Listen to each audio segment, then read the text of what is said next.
All right, here we go. Another episode of Inside Fitness Radio. I'm your host, Terry Frendo. My guest today is Roger King from appropriately named Supplement King. How's it going, Roger? Great, Terry. How are you doing today? Yeah, thank you so much for making time to come on. We've been working on this for a little bit of time, and obviously with everything changing, because I think we started talking probably in like January, February, and then obviously with COVID-19 coming, there was a lot of disruption. And let's jump right into it because what's going on with Supplement King right now, and how has business been? Um, yeah. Well, I'm happy to report that our customers appear to still be leading active lifestyles, still working on their fitness and trying to achieve fitness goals, even during this global pandemic. Like everybody, every business I think in Canada has been touched in some way, some to a greater, some to a lesser degree. We've experienced some changes. The major shift that we saw very quickly as the many cities went into a lockdown mode was changing customers' buying habits. Customers who would have habitually strolled into the store to have a conversation or replenish were engaging us digitally instead, having conversations through different social media platforms or through a portal in our web store, and making their purchases that way, whether it be for curbside pickup or to take advantage of our next day delivery option in their area. So it was some good fortune that we had implemented something like that, not only 18 months prior. Love to say that I had a COVID crystal ball, but just happened to be some good fortune for us. Yeah, very well prepared. I mean, you're a very interesting guy. Can I ask how old you are? Yeah, I'm 40 years old. 40 years old. Wow. And you've accomplished quite a bit. I mean, for those who are watching this right now, maybe let's give you let's give them some background. I mean, you're obviously out east. You started this. You were born out east. I was born in New Brunswick and moved here to go to St. Mary's. I actually won a new car at a St. John Flames hockey game, which gave me the ability to go to St. Mary's University in Halifax instead of drive into UNBSJ. So that was my first taste of big city living that came with some great fortune. Yeah. In coming to the big city, and which for everybody out there, Halifax in Atlantic Canada is the big city. Yeah, and moving to Halifax, I started to see and work at some different jobs in the hospitality business, whether it was bars or restaurants, and started to truly see, even as a student, that the path to prosperity appeared to be through business ownership. Yeah. For me at that time, avid fitness enthusiast, I saw the opportunity in a small but growing industry to strike it out, and began delivering supplements on campus at St. Mary's, and eventually servicing those who worked at the various restaurants and bars out of the trunk of my car. Was this in the mid-90s? Yeah, this was this was in early 2000s, 2003, 2004. Yeah. And in 2006 is when I officially forged into retail on a full-time basis by taking the dreaded semester off school. Yeah. And opened a kiosk in a mall next to a Good Life Fitness. No way. Yeah.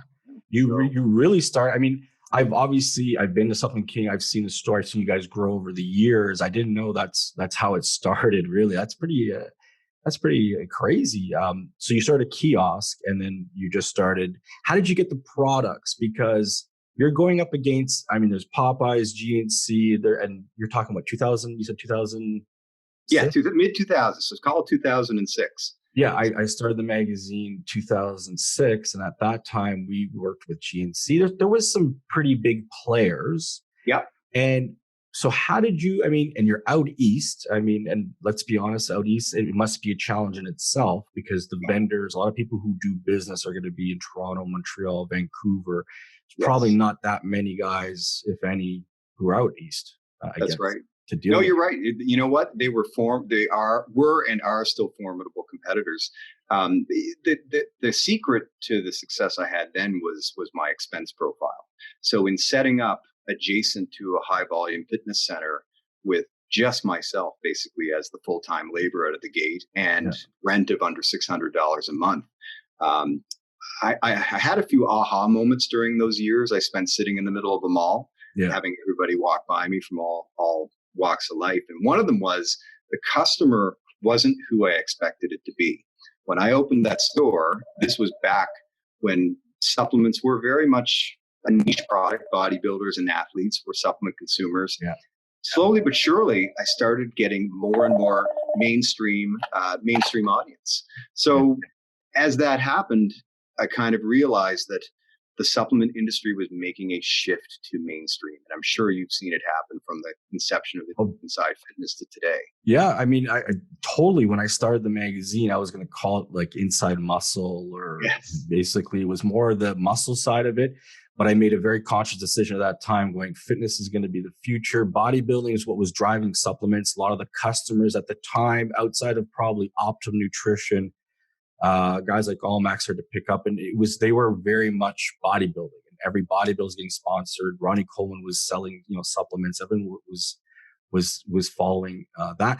How did you get the deals? Because yeah, okay, you figured out the customers and you started to see it, which I can appreciate. I was doing retail when I was a kid. I used to work for Zanny Group, and I always loved retail. I have an interest in it. But how did you get the product and then get the right deals? Because I'm pretty sure GNC and Popeyes, and there's got to be other guys too who could have bigger, better buying power than you. And if you're going to compete on price, what did you do? Was there a secret there? You know what? For a lot of years, we were making a mistake. We were headed down the path of unsustainability by trying to win by price. Yeah. As you said, there were bigger and bigger players with much larger buying power. Yep. What allowed me to make it through alive was my expense profile was just so low. So a 30-point gross margin was something I could live with and I could compete with at that time as a mall kiosk, and eventually as 2 mall kiosks. Okay. As we started to grow up and we started to add full-size stores, we quickly realized that we needed to shift how we did business, be considerate of all the margin minimums in each categories, and we also shifted all of our branding and all of our marketing to no longer live and die by price, but instead we focus and obsess about the fitness goals of our clients. Hence the new Fuel Your Goals slogan that we've been running with like for the it. last 4 years. Yeah, thank you. Yeah, no, it's cool. I mean, in retail is not, it's not easy. You know what I mean? And obviously with the situation now, it sounds like you were planning to do things. And it's kind of funny how things do line up. Where do you plan on going from here? And what do you see happening in maybe in the next 6 months or even up to 2 years? But we've got a. Pardon me, Terry. You're a busy guy, I could tell. Yeah, you know what? It's. I don't know how to. I'm not technologically savvy enough to put my phone on mute. So, we are going to stick with our plan. We were headed into COVID with a fully scheduled year of new store openings. Yeah. We had to push out a lot of these because it wasn't appropriate to be opening new stores and markets, and interprovincial travel wasn't going to allow that. We did manage to, for the first time ever, virtually open a location in Manitoba in the middle of the pandemic. So virtually open, you said? Virtually. So we walked them through planogram and store setup online with images with our operations team. We hosted a virtual grand opening where we would service the community and the customers by curbside pickup only or next day delivery only, not admitting anyone to the store. So taking away all that excitement of gift bags and all of that sense of urgency. And, we were fortunate in the sense that Manitoba was not one of the hardest hit provinces with the COVID-19 pandemic. Yeah. So the province and the owner and the clients in that area of Manitoba were receptive, and it was a successful opening. The owners there really wanted to get the store up and running on schedule. They felt that was a nice piece of news for the community during a time when it needed it. So yeah, that's unbelievable. I didn't even know that happened, and I'll give you guys a lot of credit. It's something unique, and I think during tough times, people are we're very resourceful. I think humans, we are put in situations that we could figure some things out, and obviously in business, especially with retail, got a lot of friends in retail. I mean, some people doors are closed. It doesn't matter what you were selling for a little while there, and if you have to make rent, like you said, expense profiles, all that, you have to be very careful. And I think overall, I mean, you've seen some businesses that will tumble. They could have been, on shaky ground beforehand. Yes. I think you've hit it right on the head there. If you were on shaky ground headed into COVID, I think that has peeled back and exposed all of the vulnerability and the weakness. Yep. I have a ton of empathy for all of our fellow entrepreneurial friends out there that have struggled through this. No business plan could ever have planned for a pandemic lockdown, cash flow under pressure, and it's very Never thought difficult. gyms would close. Like, Well, you know, fitness. It's 3 months ago. You could have got me to probably invest in a fitness center with the right business plan, but my gosh, who would yeah. have ever seen it? Who would have ever Yep. seen it coming? Yeah. So. It's certainly changed a lot. So, what are some of the challenges that you had? What sticks out in your mind? Was there any situations where someone told you to piss off? You're just a punk. I mean, because you're a young guy. Yeah. I started, my 30s with Inside Fitness. Part of that, I worked in the industry. But was there anything that sticks out to you? You know, you can definitely resonate with this, but when you need to succeed and you have no option because this is the last shot, it's amazing how that motivates you. When I was in my, call it mid to late 20s and opened that mall kiosk, I had left school, no degree under my belt, questionable GPA. I was no academic, not by a long shot. So this was it. This was my chance to make it, or end up having to do something probably in life I wasn't going to enjoy near as much. So that motivation of having to build it from the ground up and for it being your only potential source of success down the road, at least from a business or career standpoint, it's an incredible motivator.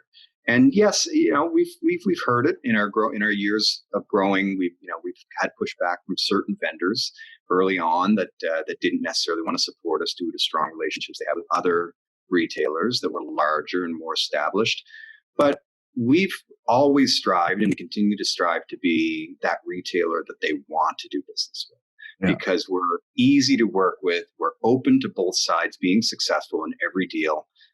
We understand that relationships that are long-term are forged when both parties are successful. Yeah. So we approach every single negotiation or situation in that way. So that's, I think, allowed us to punch above our weight, Terry, early on. Yeah. I mean, obviously it's working for you. And like I said, retail environment's not that easy, and you figured out some things. And, I can appreciate that because relationships do go a long way, much like yourself. I'm a self-made person in that sense, where I didn't have a Rolodex. I would imagine you weren't probably born into money or anything like that, right? No. You know what? I had a great family, loving mom and dad. We didn't want for anything, but we didn't take family vacations in the summer.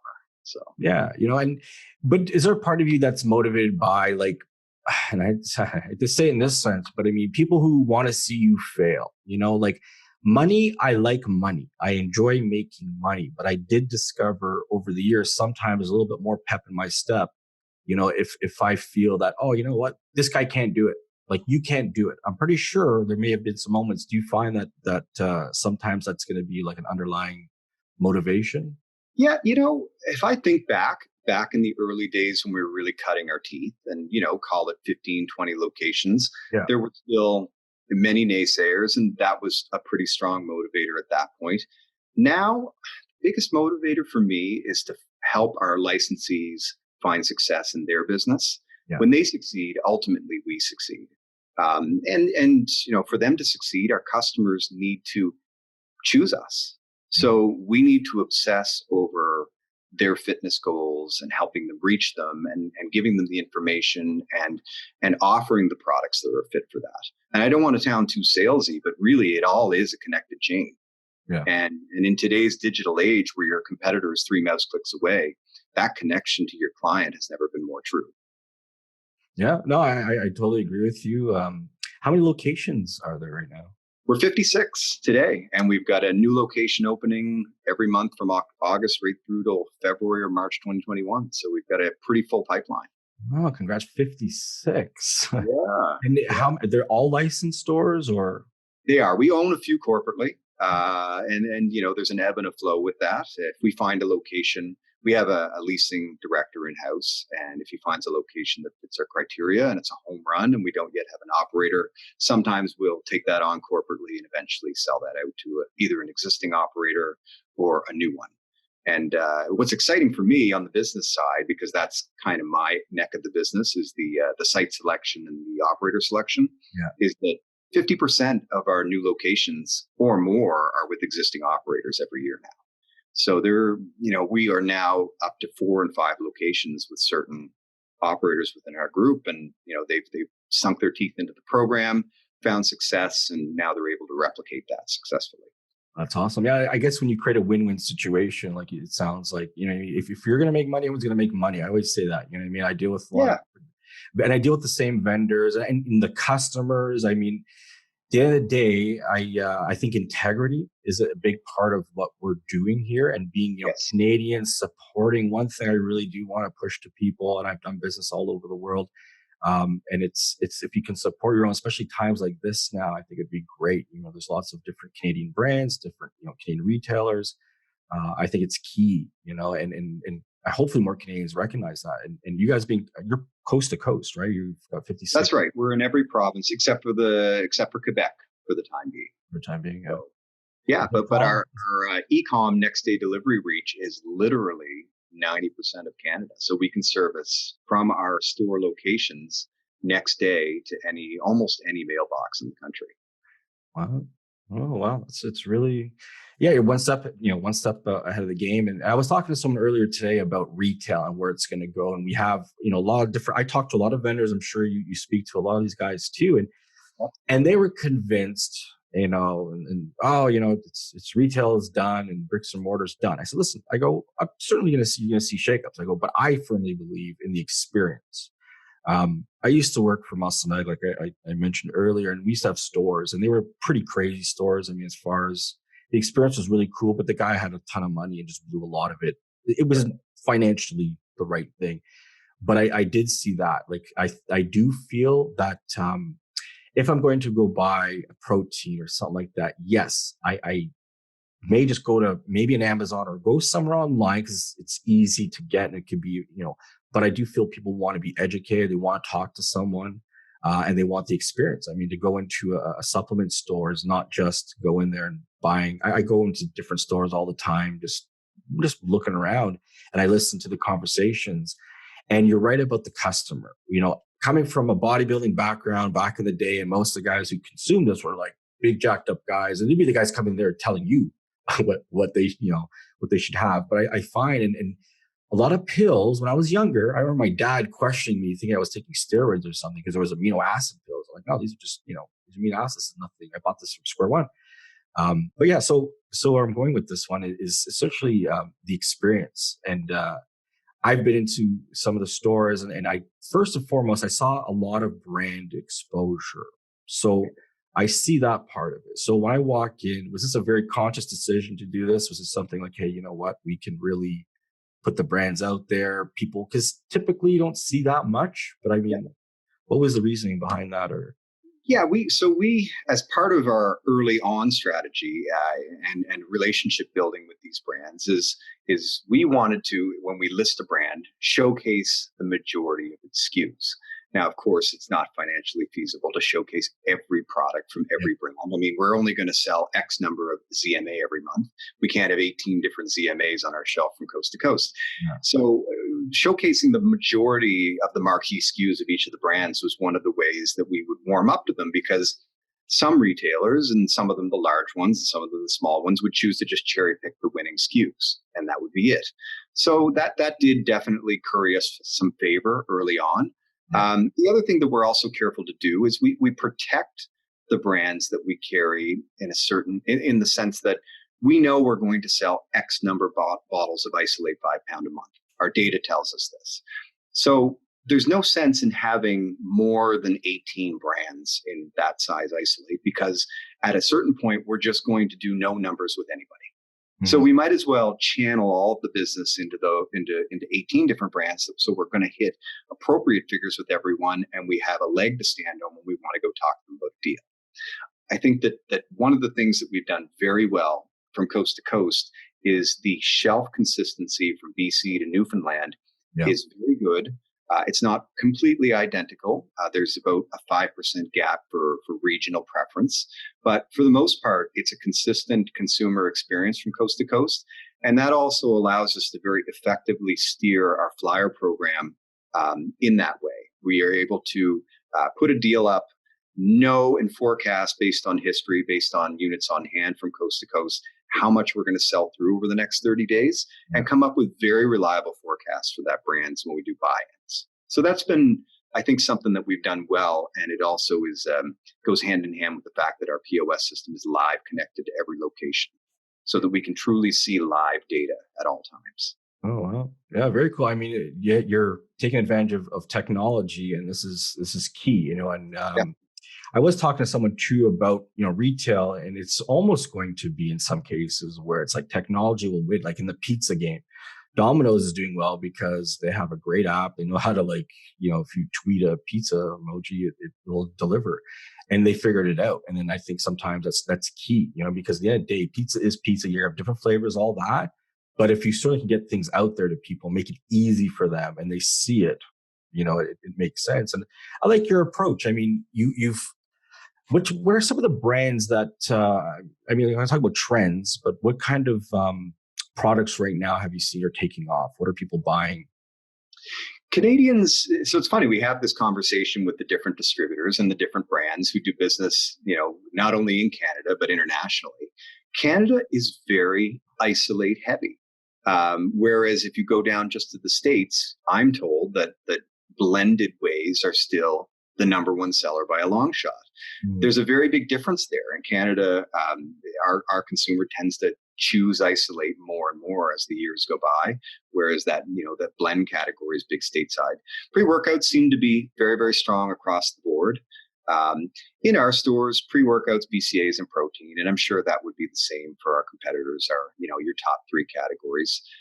We've also expanded pretty heavily into our own branded merchandise, whether it's accessories or seasonal workout apparel launches that we do that have actually been quite successful. That was an operations team project that was introduced a year ago, and I'll admit I didn't vote for it, but they put together the business case and they hit their numbers and proved me wrong. So. Wow. So like branded merchandise, like shaker cups too. Like how many different? Oh yeah, we do. We would have, I think, 60 or so SKUs between the King merch, King Lifestyle. The King Lifestyle brand is clothing based, everything you could imagine, and that's seasonal. And then we have your baseline merch, which are wrist straps, lifting straps, shaker cups, all of that stuff that we create and distribute through our stores. So. Oh, very cool. Yeah, I mean, it's a lot of work. Certainly a lot of work. So they've done a great job. And I mean, it sounds like a cool name too, right? King is. You know what? That's been some good luck for sure. Yeah. Yeah. Yeah, no, it's listen, things that I think you need to be memorable. You know what I mean? Like those are little things that sometimes that do add up. It's like, Roger King, like, what is that his real name? Like, this guy's the king here. What's going on here? And it works out, right? Where people remember it, right? Yeah, exactly. And you know what? Retail, I hear it all the time too, that everything is going to online and everything's headed to Amazon, and that brick and mortar is doomed. I truly feel, especially in our space, which we're specialty retailers, we're not selling toilet paper. We're not selling pure commodity items where people just want to race to the bottom on price. As a specialty retailer, there's usually some information or there's an experience that goes along, at least initially, in that sale. Yeah. At a certain point, when a customer knows exactly what they want, it becomes a bit of a commodity purchase. And that's where our online has place that in front of them if they want to just commoditize their buy and make a quick purchase for next day delivery. But I think customers will always need and want a touch point with a retailer. Mm-hmm. Amazon bought Whole Foods. Yep. Why would they do that unless they want a physical touch point with their client to interact? Yep. So I don't think that's going anywhere. Our same store sales numbers point north, in the right direction. So at least for us, our customer base seems to tell us that they're willing to still come visit us in store and interact with us digitally. Yeah, what do you think about I've seen some stuff in some of the stores where you have digital interaction in a store. So I could take my phone and go up to a product. I think like they have the wine bottles and you take a photo and a video starts and tells you a story, or it could do information. Do you see this really taking off? I mean, this has been going, they've had this for a while. I've seen some gimmick stuff. I don't know. If I'm going to go into a store, your store or another store, and I'm going to look for something, I guess maybe it depends on the service because I don't know. What do you think? We've looked at all that stuff, Terry, actually. I find all of that stuff so interesting. I find retail interesting in general, of course. Yeah. I think that something like that is a better fit in a higher volume retail store where, specialty retail supplements like we are in, the volume of tickets on a daily basis isn't astronomical. I truly feel that there's a great opportunity for a face-to-face, a conversation, one where you can learn about a customer's goals and give them some complimentary item advice. When you start to install digital mechanisms in the store that are automated, there's a risk that perhaps your frontline staff get a little lazy and dependent on that kind of stuff. Yeah. So there's pros and cons, but I truly feel that's a better fit for a volume retailer. Yeah, it makes sense. I mean, I've seen some things were pretty cool, like hologram. I think it was like Nike or someone did some really cool display.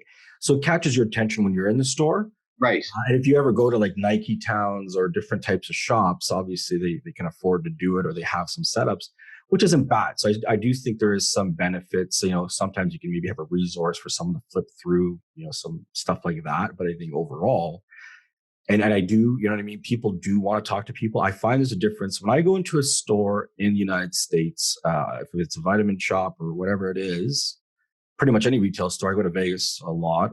Well, I was going to Vegas a lot with all the trade shows. I find they're very customer service. They'll come up, how's it going? Is there anything you sale? And they'll always tell you there's a sale in the store. Canada, I don't know. I mean, I can't say I necessarily go to every store and I can judge it on that, but I do find it's a little bit more passive. Mm. I mean, it's my observation. I think they're more sales oriented in that regards, but it also can be people don't want to be bothered, right? There's a delicate balance, and we have an app for our company that from owners right down to our frontline employees, they have access to that app on their phone with training videos and with materials for them to get more confident in front of the customer. And it's amazing how even the most eager and well-intentioned employee can rub a customer the wrong way by pouncing on them when they walk into the store. Yeah. The little things that take time, those soft skills. So we actually teach people to, ensure that they make eye contact and greet within 30 seconds, even if you're talking to someone else. Then count back from 30. Give them 30 seconds to land, walk in the store, make their way to a certain corner before you make an approach to have a conversation, because it's very easy to shut someone down when you feel jumped on. Yeah, no, I think it's cool. You obviously know a lot about retail. Did you work in retail before when you were a kid, or you just? I didn't. Where I feel like I cut my service chops working in the restaurant business. Okay, I was gonna say I was a server in a pretty high-end restaurant, probably at the time the most expensive in Halifax, and worked my way up as the host and bread dropper to a server, selling wines at the time that were, much higher price than I could ever imagine affording. And you really learn how to read people in the service business. Yeah, I was gonna say, I mean, I'm much like yourself as far as I went to school. I did finish college. I didn't go to university. But I got into retail and I started to just watch people. You know what I mean? I always kind of felt the way I want to be. Let's say sold. I always say people want to be sold. You know what I mean? I don't mean it to be like, oh, sell me this pencil. I just certainly feel that like we all, if we're going to spend money, we need certain things. We have ideas what we want to do, but we kind of do want to be sold. But then at the same time, there is that delicate line of you don't want to be a jerk. You don't want to piss people off. You don't want to give them too much, because I also think that's, it's inundated, right? And so it's kind of, I think, interesting to see where retail will go. Obviously, you guys are expanding. This has been a bump in the road for retail, but it could also create some new opportunities. I mean, it could change some customer buying habits. One thing that, as I said, as soon as COVID lockdowns begun mid-March, we did see a big shift to our e-com portal. And while our stores' foot traffic now are rapidly returning to normal, we continue to see strength through our e-com channel. And quite frankly, some people will just continue to shop with us that way from here on in. And that's just going to be the reality of the world. And not everybody's going to be comfortable, despite the fact that retail restrictions are being lifted. Not everybody's comfortable going out right now. So, if there's any silver lining to this, we certainly are now realizing the potential of that e-com. And our stores are picking and packing orders and checking it all through the day and making sure they're ready for pickup each night with Purolator. Excellent. No, very, very cool. I mean, you're obviously very passionate about what you're doing. I can hear and see that when you're talking. Now, with that being said, would you ever sell? Is there a price? I always like asking this question to business owners. Would you sell your company? Someone walks in right now. Would you sell it? Oh, Big Terry. check. Come on, I'm putting you on the spot. I love You putting know people. what? Look, at the end of the I'm not day, saying I'm buying, just so you know. yeah. Look, everything has a value. Yeah. It's. I guess I would be naive to not think that this, as a business, is an asset. Truly, Yeah. at the end of the day, I don't feel I've realized uh, the upside yet to make it worth the premium that I would want. Yeah.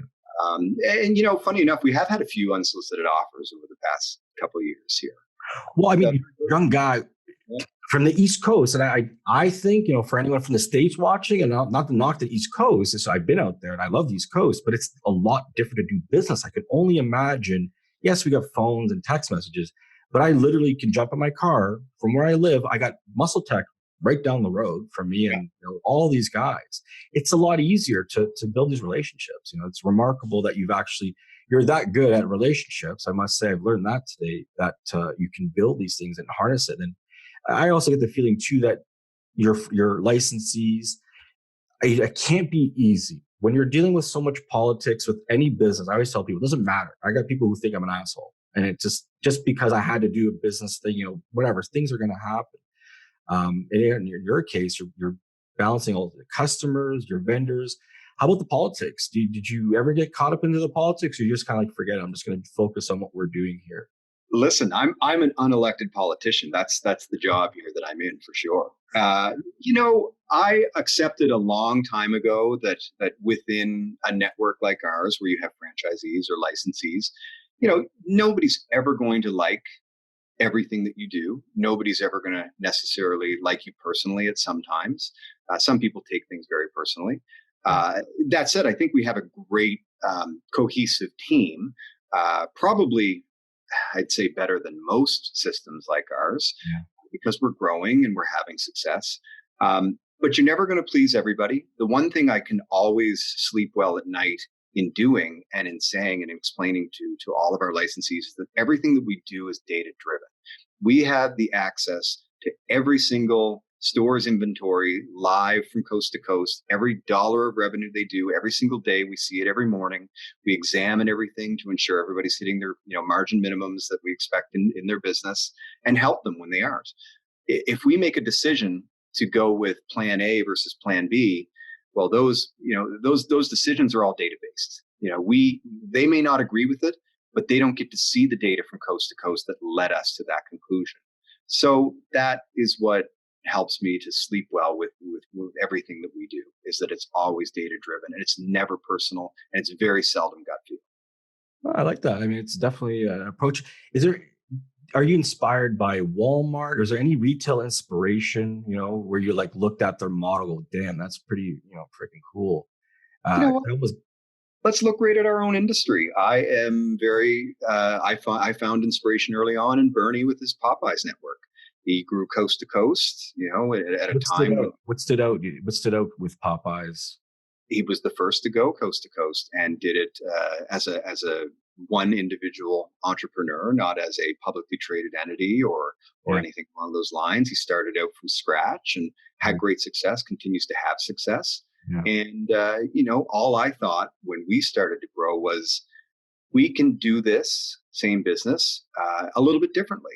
And we put our spin on everything that we do in the market. One of the things I'm very proud of is obviously we compete in many markets with Popeyes, yeah. selling many of the same products, not all of the same products, but we can talk to our vendors and they will confirm to us that although we may have gone in and we may have built a big business fairly quickly in this new market, we haven't necessarily taken it from a competitor. So what that says to me is that our approach to the retail business and to fitness and to goals is drawing new people into the industry. That's ultimately success to me. Very cool. Yeah, no, I can appreciate that. A competition is good, and I Yeah. always said that when I started the magazine. There were some Canadian fitness magazines, but not to what I was planning to do. And then we started to once I got into newsstands, and in my case, I'll tell you the story briefly. I had come up with the magazine. I went to GNC, and I said to GNC, because they'd stopped selling magazines, and GNCs, they used to sell muscle mags and auction. They used to make a lot of money doing it, but then I think it was more of a Christian thing down in the States. Someone pulled it out because they didn't like the women and the female sexy stuff. Anyways, I went there and I said, listen, I got this magazine. I had really good content. I had really good writers, guys that you would see in muscle fitness, all that. I said, I'll give you $3. I'll keep two. And I just, you guys distribute to all these stores across the country. And it flat out turned me down. It flat out turned me down. And I was just like, I was devastated as far as I was a young guy. I had this idea, if someone came to me and says, yeah, I'm going to give you even more money as this product, but my goal was to get it all over the place and to build it. And I could make good money doing what I was doing. And it, like I said, devastated me. But then I realized, okay, you know what? Pardon my French, fuck it. I said, I'm going to find out who the newsstand company is that they used to deal with and all that. And I called a friend of mine, actually, Richard Levy, had told me, he's like, he goes, this is the company, coast to coast, call these guys. And I called them up and I said, hey, you know what? I got this magazine. I just want to get it in 2 chapters. Like, I can't afford to be this guy because I just started out of my basement. The guy came and met with me in my family room. And he's like, oh, we could do more than that. And, it started to go. And then we started to tap into the vendors. And that's the one thing about community. And I'll take some pride in saying that there was not really a fitness community at all. And there was no supplement. There's just guys who worked here. You had, HBS and Allmax, Muscle Tech was big, one of the biggest supplement companies ever, Canadian guy. But yeah, I think it's really cool. And my hat's off to you for growing your business. And it sounds like you have a lot more that you're going to do. And kind of back to what I said about selling your company, I'm joking around all and that type of stuff, because I think anyone would be foolish to not say, like, I would entertain, listen to things. You'd certainly want to listen, because why not? I mean, you always should take some meetings and listen to what people have to say. However, you know what I mean? And sometimes you may need to get to another level. You may need to do something, or some may see that. And it sounds it's so unique in what you're doing, because I always, and you're kind of changing. I've been in the industry for 20 years. I looked at retail a certain way, and now I kind of, seeing what your vision is and talking to you about this, it's really cool. I mean, hopefully we can see more of you online or doing some of these videos. I mean, I don't know how many podcasts you've done, but this is I'm a virgin podcaster, so this is my first time, and I thank you for no being way. cool and sweet, and maybe you'll even call me after. Yeah. Well, oh yeah, I'm gonna call you. Trust me. No, Yeah. I like I said, I appreciate the time, and it was fun to get going. And I do have, listen, I'm not going to lie to you. I do have a plan. I have a plan. And I find the supplement industry, I mean, the supplement guys are kind of like here and there, and, everyone's competitive. But I do feel, like you said too, everyone's in it and we all can win. It doesn't necessarily matter. I get you want to be competitive. I'm just as competitive as the next guy. But it's like a hockey thing. You know what I mean? Like, we'll have a beer with you afterwards. I used to compete with Iron Man and all these guys. I'm friends with these guys. It's just, hey, sometimes I would get a deal, or they would get a deal and say, hey, call up Iron Tech because they got money to spend. I got my chunk. You go do what you need to do. It's marketing, and I do want to get people together. So I do want to do a podcast and probably get some other retailers, people who have, opinions, and talk about the industry, even vendors, and have a little bit more transparency to the people behind the products. I mean, who are you? For many years, I don't like being in front of the camera.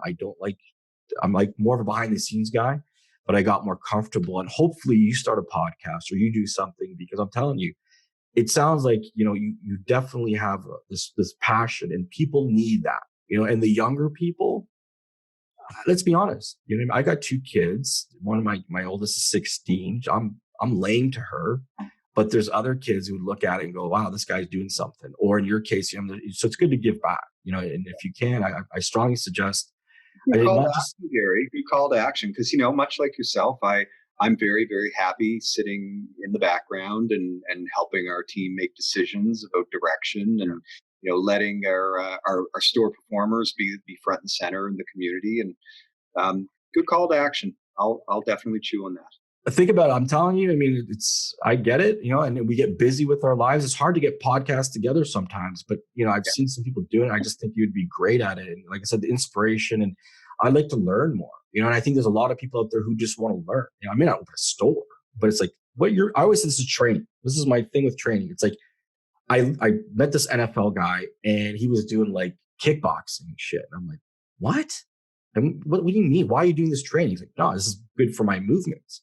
So it's the same thing. You could take something here and you can apply it to your business or whatever you're trying to do. there's tons and tons. I mean, I'm so happy I started this because there's so many Canadians who were not getting recognized, and from a business point of view, it would be great to see more of them. And like I said, I do have a plan.